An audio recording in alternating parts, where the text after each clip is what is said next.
శివుడు వేరు, నేను వేరు అని చాలామంది ఏం చేస్తారు? ద్వైత భావనతో ఆరాధిస్తారు. శివుడు దీన్ని అంగీకరించడం లేదు. కాదు కాదు, నేను శివుని యొక్క అంశను అని మరికొంతమంది భావిస్తారు. చూడండి, విశిష్ట అద్వైతంలో ఉన్నటువంటి మర్మాన్ని మీకు చెప్తూ ఉన్నా. నేనున్నాను, భవాని ఉన్నది. భవాని యొక్క రూపురేఖలు, ఆ అమ్మాయి దేహము, ఆ అమ్మాయి ప్రవర్తన, ఆ అమ్మాయి టాలెంట్స్, ఆ అమ్మాయి బ్రెయిను, వీటన్నింటిలో నేను కనపడతా ఉంటా. అది ఏమిటిది అంటే సాకార స్వరూపమైనటువంటి విషయం. అది నేను పాటలు పాడుతాను కాబట్టి ఆ అమ్మాయి కూడా పాటలు పాడుతుంది. నా ఫేస్ ఇలా ఉంది కాబట్టి ఆ అమ్మాయి కూడా ఇట్లా ఉన్నది. నా యొక్క షోల్డర్స్ ఇలా ఉన్నాయి కాబట్టి ఆ అమ్మాయి కూడా అలా ఉంటుంది. చూసారా? ఇవన్నీ దేహమునకు, సాకారమునకు సంబంధించిన విషయాలు. అప్పుడు అంశ వస్తుంది. అప్పుడు అంశ అంటే దాన్ని అంగీకరించవచ్చు. పరమాత్మకు అంశ ఎక్కడుంది? టోటల్ ఇట్ ఈజ్ అ నిరాకార. ఒక నిరాకారం అది. ఇంకా అంశాలు, భాగాలు, అంగాలు ఏముంటాయి? ఏముండవు. అందుకని పరమేశ్వరుడు చెప్తున్నాడు, అహమేవ పరబ్రహ్మ, నేనే పరబ్రహ్మను అన్నటువంటి భావనలో ఉండు. అహమేవ జగన్నాథ, నేనే ఈ జగత్తుకు ప్రభువును అన్నటువంటి భావనలో ఉండు. ఇటువంటి నిశ్చిత భావాన్ని నువ్వు కలిగి ఉండాలి అని చెప్పడం జరిగింది. పరమేశ్వరుడు ఇంకా చెబుతాడు, ఏమంటాడు? అశరీరం యదాత్మానం పశ్యతి జ్ఞాన చక్షుషా తథా భవతి శాంతాత్మ సర్వతో విగతస్పృహ. అంటే అశరీరం యతు ఆత్మానం. చూసారా? గొప్ప మాట ఇది. నేను ఈ దేహము కాదు. ఈ దేహము నేను అనుకుంటేనే నా కొడుకు ఇట్లా ఉన్నాడు, నా బిడ్డ ఇట్లా ఉంది అని నువ్వు మురిసిపోతావు, సంతోషపడతావు. అసలు నీ దేహం ఏమిటిది? Who are you? నువ్వు దేహానివా? పరంజ్యోతివా? పరంజ్యోతివి నీవు. అందుకని పరమేశ్వరుడు చెప్తున్నాడు పార్వతీదేవి, అశరీరం యతు ఆత్మానం పశ్యతి జ్ఞానచక్షుషా. అశరీరము, ఇగో ఈ శరీరం కనబడుతూ ఉంది. అశరీరము ఎక్కడుంది మరి? లోపల ఉన్నది, పరంజ్యోతిగా ఉన్నది. దాన్ని ఎలా చూడాలి? జ్ఞాన నేత్రముతో చూడాలి. తదా భవతి శాంతాత్మ.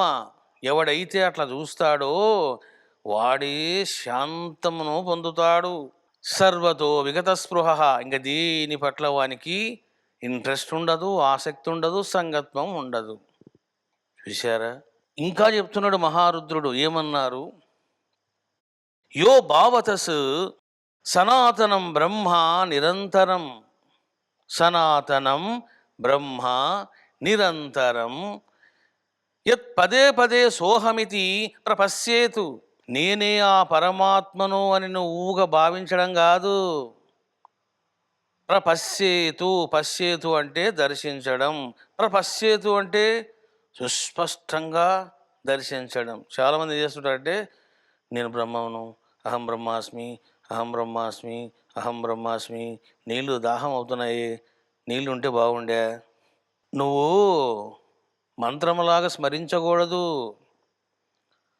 నువ్వు ఆ విధంగా భావనలో ఉండాలి, అంతే. నేను సుబ్బారావు భార్యను, సుబ్బారావు భార్యను, సుబ్బారావు భార్యను అని అనుకుంటుందా భార్య? ఒక్కసారి నా మొగుడి పేరేంటమ్మా అని కుతూహలంగా అడుగుతుంది. నీ భార్య పేరు సుబ్బారావు అమ్మా అంటారు. సుబ్బారావా? ఇంకా చూసుకోండి, కాటికి పోయేదాకా గుర్తుపెట్టుకుంటుంది. ఇంకా అట్లా నేను బ్రహ్మమును అన్నటువంటి స్థిరమైనటువంటి భావనలో నీ ఉండాలి. కేవలం భావంలో ఉండడమే కాదు, ప్రపశ్యతి అంటే నువ్వు ప్రపశ్యేతు, దాన్ని అనుభూతిగా నువ్వు పొందాలి. అప్పుడే నీకు ప్రశాంతత, ఆనందము, పరమానందము, నిస్సంగత్వము కలుగుతాయి అన్నాడు. మరి దానికి ఏం చేయాలి? సనాతనం బ్రహ్మ నిరంతరం, సనాతనం బ్రహ్మ నిరంతరం యత్ పదే పదే సోహమితి ప్రపశ్యేతు.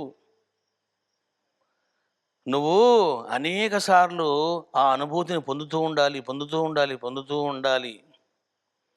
యో భావతస్తిష్టతి నిష్ప్రకంపక. ఎప్పుడైతే నువ్వు ఆ భావనలో ఉంటావో ఇంక అయిపోయింది, అన్నింటికి నువ్వు అతీతంగా ఉంటావు. స బ్రహ్మభూత అమృతాతాముపైతి. వాడు పరమానంద రసామృతమును పొందుతాడు అని చెప్పడం జరిగింది. సింపుల్గా చెప్పాలి అంటే నేనే శివుడను అన్నటువంటి భావనలో ఉండాలి అని శివుడు చెప్పాడు. నేనే శివుడను అన్నటువంటి కేవలము స్మరణ చేయడం కాదు, నీవు దివ్యానుభూతిలో ఉండాలి అని చెప్పాడు. పదే పదే పదే పదే నువ్వు అనుభూతిలో నిలబడాలి, పొందాలి. అప్పుడు నీవు దేవుడవవుతావు అని పార్వతీదేవికి చెప్పడం జరిగింది. చూశారా? కాబట్టి నువ్వు ఏ భావనలో ఉండాలి అని అంటే నేను బ్రహ్మమును అన్నటువంటి భావనలో ఉండాలి.